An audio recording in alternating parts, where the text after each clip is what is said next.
T-minus 20 seconds.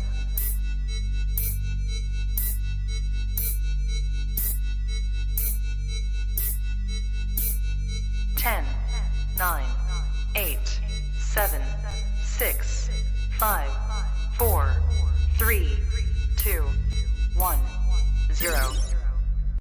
I'm supposed to be the franchise player, and we're in here talking about practice. I mean, listen, we talking about practice. Not a game, not a game, not a game. We talking about practice. Not a game, not a game. Me. Bam. Me, man. Not a game. Slap that like she scored 30. What are we even talking about, man? We talking about sports here. Hey, what's up, boys? How are you guys doing? Special. Well, not so good, Ron. I mean, I haven't been on since the Cowboys lost last Sunday. Dodging. I'm not dodging. I have stuff, but man, what a way to lose. That's just a heartbreaker. I mean, just baffled by the play calling decision. I'm no head coach in the NFL. You know that, right? I'm just a Madden player. I know better than to run a QB draw when there's 20 seconds left on the clock. Apparently the Cowboys didn't. I don't know. Baffled. You're stunned. You're baffled. Well, the good thing is that we don't have to talk about that anymore. Yeah. Today's show is about the playoffs and about the games tomorrow. I know you want to touch on the Cowboys, but unfortunately we can't talk about them for the rest of the year. And I'd rather not. Ben, how are you today? How are you tonight? This is a Friday show. We never do Friday shows, dog. Yeah. How's the TGIF treating you today? We're doing a Friday show so we could have you on with us today because we wanted to get in a little podcast before the games tomorrow. Much love. So Roland's out in Vegas. He's not here with us today, but big birthday tomorrow for Roland. So yeah, he's gonna be doing it a big in Vegas. Vegas. The birthday boy. Hey, but since this is a special edition, we have to have a special intro. So without further ado, let's unveil the playoff intro.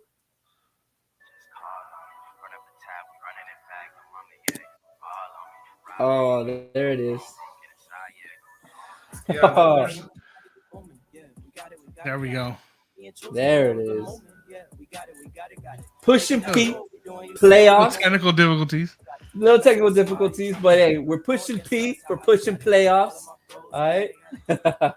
I like it. Yeah, at first, like Marky, I was like, yo, why isn't Josh Allen on this? But this is just for tomorrow's games. We do plan to go live again Sunday morning before the Sunday games. Probably get a little rowdier than we are going to get tonight, to be honest with you. Yep. So today, man, this show is strictly just going to be about the games tomorrow. As you can see, Joey B versus King Henry and the Titans. Big Deebo Samuel, the big X factor for San Francisco, going against A-Rod, Mr. Discount Double Check himself.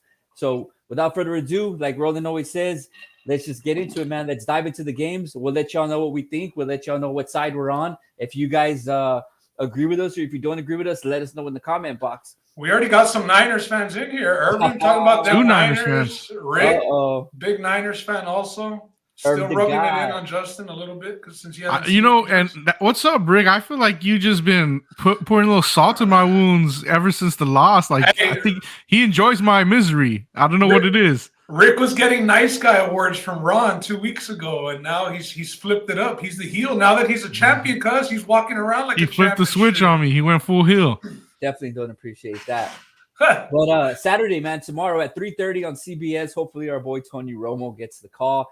As an ex-Cowboys fan, at least we get to hear the great Tony Romo. The line opened up at plus 3.5 for the Bengals. The home team is getting 3.5 points with the over/under at 47.5. First take right off the dome. What do you guys think? Who's winning and what's going to happen? Go ahead, Josh. Well, just off the dome, I think the Bengals will win. I see why the line and the spread is the way it is. I don't mind that at all. When I talk about why I think the Bengals win, I think there's an X factor at play. That's Ryan Tannehill. We know what the Bengals can do offensively through the air, and the Titans defense is abysmal when they're against people who can throw it in the air. They're 31st. That's only good against one other team, the Jets. They're better than the Jets. That's it. So that crosses that out. Last week, 3 D linemen for the Cincinnati Bengals got hurt. We know King Henry's been activated. We know he's back. So I think that crosses that out. They're going to move the ball there. So I'm looking, what are the X factors? Jamar Chase, they're going to key in on him, but then you got Boyd and you got T. Higgins. Very good against the tight ends for the Titans. They're good against the tight end. They're not going to give up Uzoma too many catches or anything like that. So X factor, Ryan Tannehill, pretty just okay during the season, except when he's in the red zone. The man is money in the red zone. He has a lot of options. Always So good. 2 X factors is Ryan Tannehill. I think he'll make a mistake. I think that'll be the difference. And how back is King Henry? How back is back, you say? So Yeah. Justin, it sounds to me, man, like you're leaning Titans here. Home team. No, I'm leaning the Bengals. I think the Bengals will get it done. Joey B's been pretty good these past 2 games. I don't think he has an interception in the last 2 games. And I think 500 yards the right before the season ended, one of the games. I knew you were leaning Bengals. I just wanted to hear you say it. Yeah, because he didn't say. Yeah, he was just playing defense. Good job, bro. Good job. Oh no, I mean my play's already set. You've seen it. I know, but we gotta tell the people. You're right. I just threw you up for the alley because I thought you were gonna come with the Ron, I'm in the pocket like Burrow. That's your line. You know I don't take your line. Hey, I've been in the pocket with Burrow pretty much all year, and I'm evading the pocket here, baby. I'm out. I'm out. All right, so it sounds like you're gonna go the other way. You're gonna go with these boys right here. I'm gonna go with the home team. I'm gonna go with the team on rest. One thing that just it's like the Andy Reid. We know that Andy Reid off of a bye week. Usually, you always want to play an Andy Reid team off a bye week because his record is really good off of bye week. And Mike Vrabel with 8+ days rest, he's 8-0 straight up and 8-0 ATS. So if he has 8+ days, that means they have a bye week. The next week they kill it, or if they play on Thursday night, the following week they win and they cover. So Mike Vrabel to me is the coach of the year this season. I've said it here a couple of podcasts. The Titans have been flying under the radar. I still don't think that. I think that everybody still thinks whoever wins between the Bills and the Chiefs on Sunday is probably going to win the Super Bowl, or at least represent the AFC. Represent the AFC. I'll go that far. Yeah, represent the AFC. Represent the AFC. But everybody's kind of still keeping the Titans in the back seat, and I think it's going to come down to Derrick Henry. Does he get 20+ carries? I think that's going to be the benchmark to whether we know is he all the way back or is he not back. We know that Foreman and the other back, the quicker third down back, did a pretty good job while he was out. I mean, they held it down. They moved up. They're the number 1 seed. Since Henry left. Foreman's due because he's kind of been up and down with his game, and he had a bad game, so now he's due up for a big game again. So that's my question mark with Derrick Henry. How back is he? Is he taking the bulk load of the carries tomorrow? If not, we see Foreman, who's formidable. I know Ben was a big guy on Foreman during our fantasy shows. So, yeah, it was, and he's a Longhorn too. So I mean, he was a leading rusher his senior year when he went to the draft. He was a beast. Now, what I was saying about Mike Vrabel with 8+ days rest, the Titans' points per game 29.6, the opponent's points per game 10.9. So in those 8 games, I mean, they're beating the shit out of whoever they're playing when they're coming in rested. The point per game differential being plus 18.7. So 3 possessions they're winning by when they have extra rest. We're talking about a rookie quarterback, his first road playoff game. I mean, the odds aren't good. So I really do like the Titans here. I like them to jump out early. I like them to jump out often. If I'm looking at anything to play on the Bengals side, I'm going with probably Joe Burrow passing attempts over. It's at 35.5. Mixon didn't do much in that first round. They kind of relied on Burrow. And let's be honest, if they're going to have any chance to win, they got to put the ball in Burrow's hands and let him toss it around. So I do like Burrow over 35.5 pass attempts. How many times will Burrow be sacked tomorrow? Because he's good for 2 at least. Well, on that point, man, the defense Dupree's out there has 3 different players with 8 sacks. They're 4-0 also versus teams that are still in the playoffs. So a lot of people say Titans have been under the radar. But how can they be under the radar if they have good wins? They have great wins. They have an experienced roster and coaching, just like Ben was saying. and they can control the clock. What do you want to do against teams that have explosive offenses like the Bengals, like Aaron Rodgers? You want to keep, Kansas City. You want to keep those guys on the sideline. And with Derrick Henry and controlling the clock, that's something that the Titans can do. However, full transparency, though, before we move on, I do want to see the Titans win in a way and the Bills win, because that Monday Night Football game gave me a bad taste in my mouth when the Bills lost it like that. I would love to see that rematch. However, Ben seems to be on the Titans. Justin, you're on the Bengals. I'm on the Bengals. Right? And I'm going to have to roll with you here. Can the Bengals pull off the W? All right. Ron's all hype beast. We knew he was going to be on Bengals. They've been the Bungles. All right. Burrow, just like you guys said earlier, has taken the most sacks in the NFL. And a lot of teams like to play 4 on the line and drop 7 in coverage. And he still gets sacked. They have trouble covering the play action. And against a team like Tennessee, who you think is going to run the ball a lot, that's trouble for the Bengals. However, my boy Burrow, he's out 66% of fades this year for close to 23 yards per attempt. So they have that big play capability, as we saw last week, that LSU connection to Jamar Chase. And out of those, he's had 8 touchdowns. The only thing about him is that they do start a little slow. They've only scored 17 points on opening possession, which is the second fewest in the NFL. So last week, that great performance that they had, they started off hot. They started off early. So I think that's what the Bengals are going to do. I see the Bengals going in there and just shocking the world, because they've done it already this year. They went into Arrowhead and they won in a game that everybody said they weren't going to win, because you can't be in a shootout with the Chiefs and Patrick Mahomes. And they went and they shot it out and they won, man. So they've proved me wrong already. They got what it takes. Take the Bengals plus 3.5. The hook is great for a close game, which it should be, and hopefully it covers. Hey, watch out. We got the newest member of Bills Mafia in the chat. Where's the Bills segment? Sunday morning, cuz we're going to get crazy Sunday for the Bills game. Right now, we're just talking about Saturday's games. But yeah, Ron, also, Chase has gone over his receiving prop in 12 out of 17 games this season. So I know his number was set, I believe, in the 80s. I mean, he's the number one go-to. You know that he at least gets double-digit targets a game, so might be a good way to look at it. Burrow pass attempts over, Jamar Chase receiving yards over. Bengals are 5-1 when Jamar Chase gets over 100 yards receiving. There you go. If the recipe for them to win is getting him over 100, you probably want to play Jamar Chase over yards. I definitely think so, man. So any last thoughts? Anything? Do you see anything crazy happening? I mean, can you see the Bengals just blowing out the Titans, or is that not possible at all? No, I see the Bengals getting some scores, getting some stats in garbage time. I do think it's going to be the Titans early and often. They're rested. They're coming in at home. I think that they're going to jump out and score right away. I think the Bengals are going to be playing from behind most of the game. But with Burrow, they have a chance. They do have a good gunslinger. We just got to see if the Titans will, keep them on the sidelines like you mentioned. I think that's the recipe. Justin, what do you think about? I mean, everybody talks about the Bengals offense and Burrow and the receivers.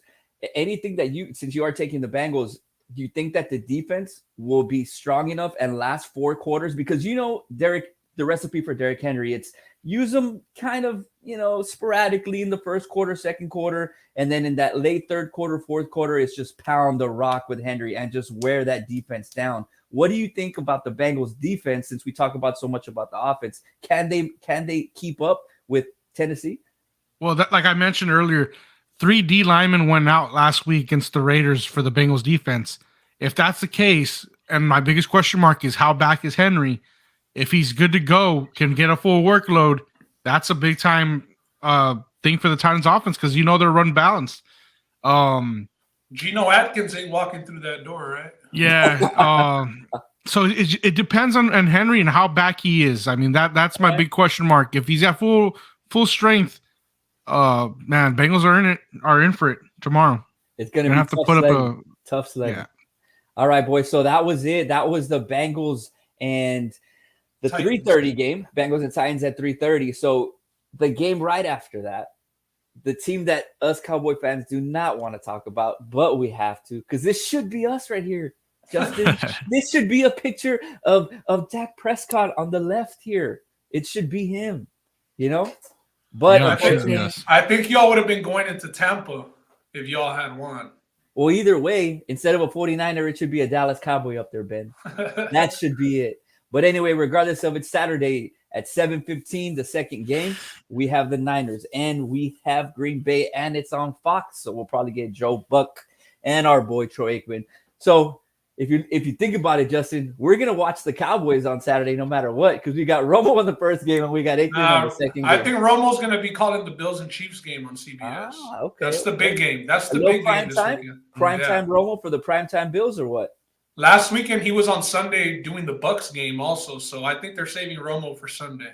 All right. Okay. Well, we have a plus 5.5 spread here. Obviously, the Niners at plus 5.5. The home team getting 5.5. Over under at 47. What do you boys think about the spread and the over under here? Yeah, the number I believe opened up at like 6.5 with the worries about Jimmy Garoppolo's thumb, and now that it looks like Jimmy Garoppolo is going to be playing, it's gone down to plus 5.5. So, I mean, I really don't want to mess with the points. I have something where I'm taking the Packers down, closer to 0 in a play, but I do expect the Packers to win in Lambeau. Like they just had the bye week. They're playing at home. It's going to be negative. It's going to be under 10 degrees. Yes.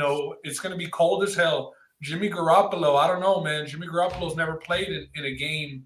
He went for, he in New England, but it wasn't negative like this. So I don't like him hurt, and I don't like him. What was he doing at Lambeau. Eastern Illinois? Was he playing in cold games out there? Oh, he was wearing gloves at Eastern Illinois playing quarterback. And you never trust a quarterback that wears 2 gloves. Never. only if his name is Teddy. Teddy 2 gloves. And he's going to get hurt. That's why he's got 2 gloves. But I think that this is a Packers spot, man. The 49ers battled it out, and we saw Jimmy Garoppolo trying to give the game away last week. He really was giving the Cowboys chances on those third downs, but then, the penalties would bail him out. I don't think that he's ready for Lambeau in that weather, and I don't think that they're going to be able to keep up. So I do like the Packers in this game. Do I expect it to be competitive? Yes, if the 49ers can run the ball. The Packers do get Jair Alexander back in the secondary.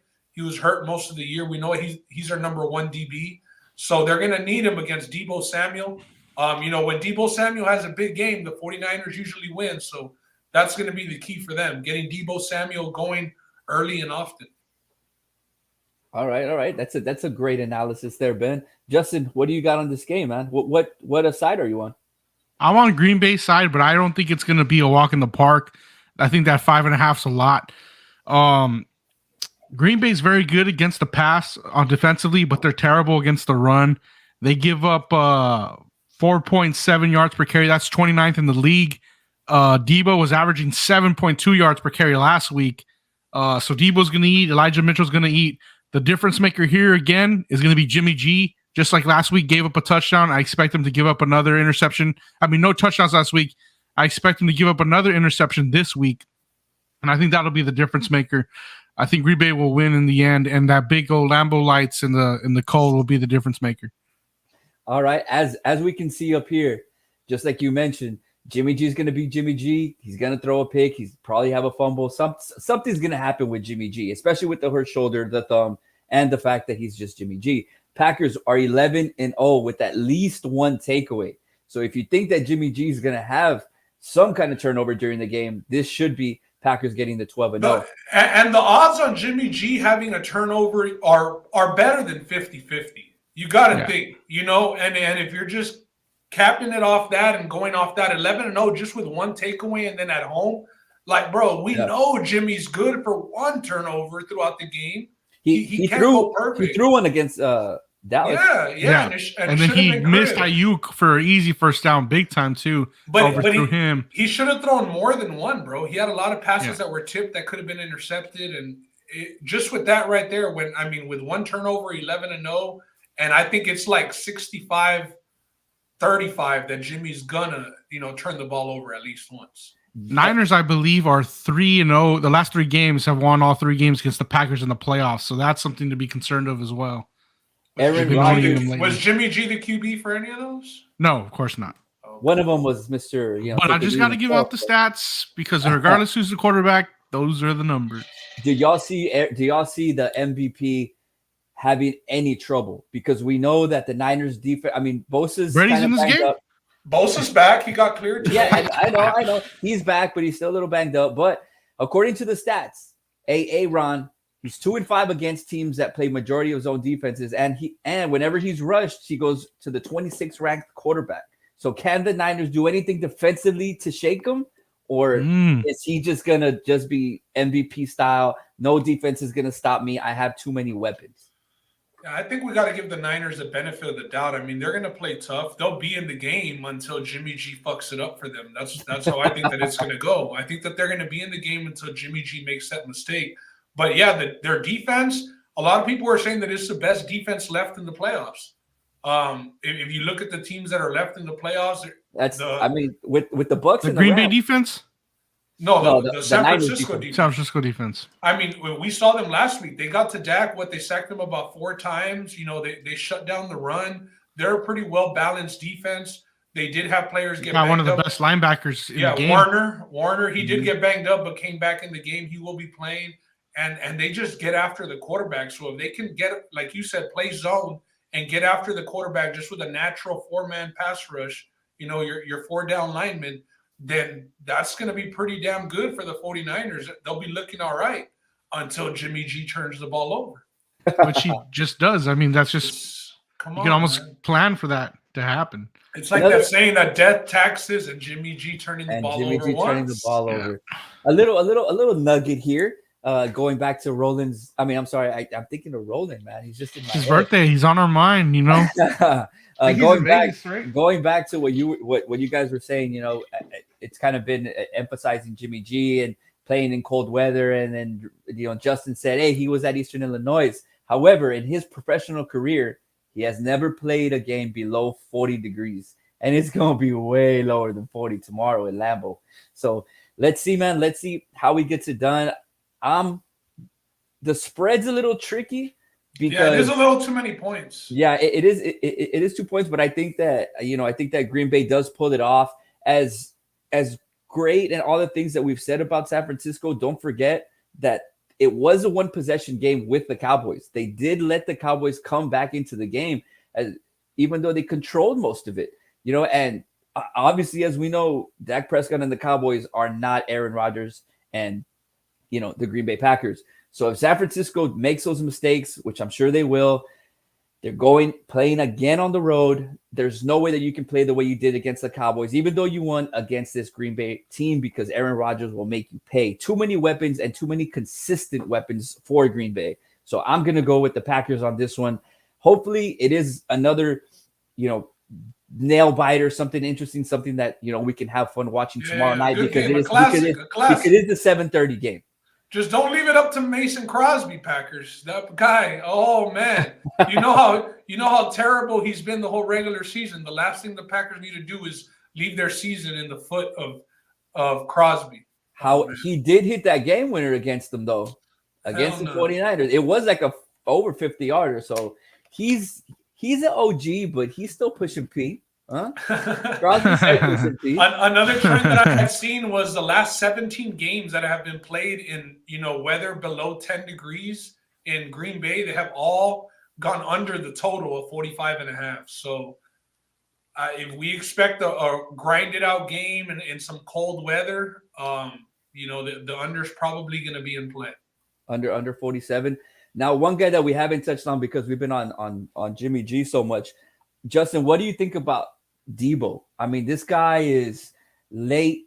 I mean, he just made such a run late in the season. I mean, obviously we know he's a great receiver, but they're using him with the jet sweep. They're using him in the backfield. I mean, this guy. They line him up at running back. They have him at receiver. He's everywhere. He's like a Booby Miles, and he can pass. That's Debo Samuels, man. Can he make that much of a difference? His receiving prop is set at 55.5 yards, guys. That's the question for me tomorrow, though, is where is he going to make the difference more? Obviously, Green Bay's not very good against the run. So don't you just line him up in the backfield as much as you can? Or do you have him on the outside? But if you're playing from behind, I mean, the spread is 5.5, 6 Yeah. points. That means they expect the 49ers to be playing from behind. You got to think that he might be doing it catching the ball. And at 55.5 yards, I mean, he can take a slant for 55 yards and 2 catches. He could easily anything, get you can that. take it to the house. So at 55.5 yards, with the way that I expected the game flow to go, you know, the game script for offensive play calling for the Niners, I expect them to be playing from behind, having to pass. So Debo over 55.5 yards, I think that's a walk in the park, honestly. Or possibly catches. I don't know what his catches would be. I'm thinking maybe if his receiving props 55.5, you would assume his catches have to be less than 4.5, maybe. I would think 5.5. I don't know the Yeah. number on that, but yeah. So something else to 55 look into. yards. Talking about Roland here, this would be, in my eyes, a good teaser piece. You know, 6-7 point teaser. You can get San Francisco all the way up to what, about 11, maybe 12 points. I mean, their last game, they were underdogs. They went into Dallas and they won 23-17. They went into LA and won 27-24 in LA after being down 17-0. Before that, they beat the Texans. They lost to the Titans by 3. And then before that, they killed Atlanta 31-13. So They're 5-4 against remaining playoff teams. I mean, this is a great teaser piece for me, man. Yeah, you go into LA, you win. You go into Dallas and you win. Are you going to make it 3-0 and go into Green Bay and win? Probably not, but you put up a hell of a fight and can cover a possible teaser here. Yeah, Ron, that's a good point because you do cross some pretty key numbers. Since they are at 5.5, you add 6 points to that and you're at 11.5. You're past 10, you're past 7.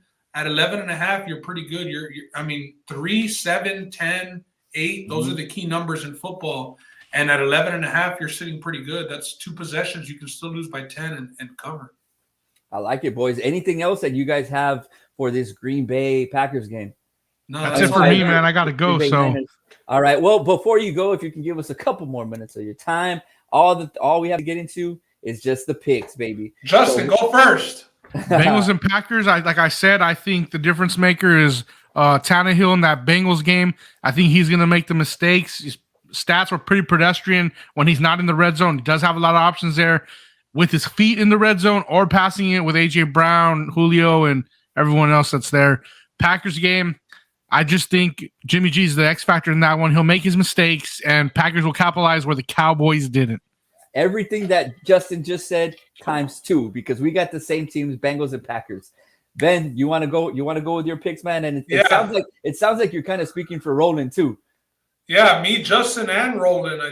Justin's on the Bengals. But yeah, me and Roland, both on the Titans. Like I said, just better coach team. With the bye week, with the rest, I do like the Titans at home.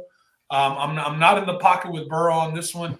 And then the Packers at night in Lambeau, also rested. I mean, you got to go with the 2 number 1 seeds, no? How often do the number 1 seeds lose? If it's not Lamar lost a couple of years ago as a 1 seed. But yeah, I'm gonna back Aaron Rodgers with what might be his last season with the Packers. I got to go with him here. Have a little play on him to the Packers to represent the NFC as well. So I would need this win. I like it, man, and I know I kind of just agreed with what Justin said, but it's pretty much a consensus here from the We Talking About Sports crew that Aaron Rodgers is going to take care of business at home against a questionable 49ers team. However, you know, we're kind of on different sides of the fence with the Bengals and the Titans. I'm just saying that the Bengals have been playing so well together as a team, and that train is rolling, and it ain't stopping anytime soon. It's going to go up against a tough contender in the Titans, but I think maybe this Derrick Henry might be a little bit too much on their minds. They might want to run him when they shouldn't or shouldn't run him when they should. And I think maybe it gets into the mind of Vrabel. He might overthink himself. He, like you said, he's going to be the coach of the year. But, you know, we always say playoffs. It's the playoffs, right? We always say Jimmy G's Jimmy G, but Tannehill can be Tannehill. Yeah, that's true too. That's true too. A little trouble, but regardless of it, man, I think tomorrow's games are gonna set the playoff weekend off right. At Sunday we have 2 incredible games. Also, we're gonna go live before those 2 games. We just wanted to come out here a little 30-minute show, and hopefully we can all enjoy the games tomorrow. Hopefully y'all win. The bets win. Don't forget though, there is UFC tomorrow. Yeah, UFC pay-per-view. So tomorrow's gonna be action-packed with sports. Packers and Niners on one TV and the UFC on the other TV. I'm gonna be at Rick's house. I'm gonna be at Rick's house tomorrow for that, watching his Niners. And Eddie Salazar here says Kittle gonna have a game. Too many eyes on Debo. I mean, that makes sense. Man, we honestly, haven't touched on that. We haven't. Kittle's due. Kittle's due. He's been ass. He's been pretty bad. He had some big catches last week, 1 or 2. But I mean, Kittle is due. So I do see where he's coming from there. All eyes are on Debo. Maybe Kittle flies under the radar and get some big plays off. Damn, Eddie, you know what? We haven't even said that name because he had such not a bad game, but he didn't have a very George Kittle game against the Cowboys. But that's another weapon that they can use there if all that attention goes to Debo. So really good point there, Eddie. Thank you for watching, man. We appreciate it. Other than that, man, Ben, you good? I'm good. It's Friday night. Sir. Let's go have some dinner. All right, let's take out the ladies. Man. Go take out the females, and we'll see y'all mañana. If you haven't already, go to the We Talking About Sports Facebook page and look for Ben and Justin's MMA Tap Hour. They go over tomorrow's UFC cards. If you want to put in a bet, watch the show. Let us know what you want to bet, and we can point you to the right people so you can win some money this weekend. All right. Later, boys. We appreciate the love. Ben, See I'll see you y'all later, Sunday. Man. Yeah, see y'all Sunday.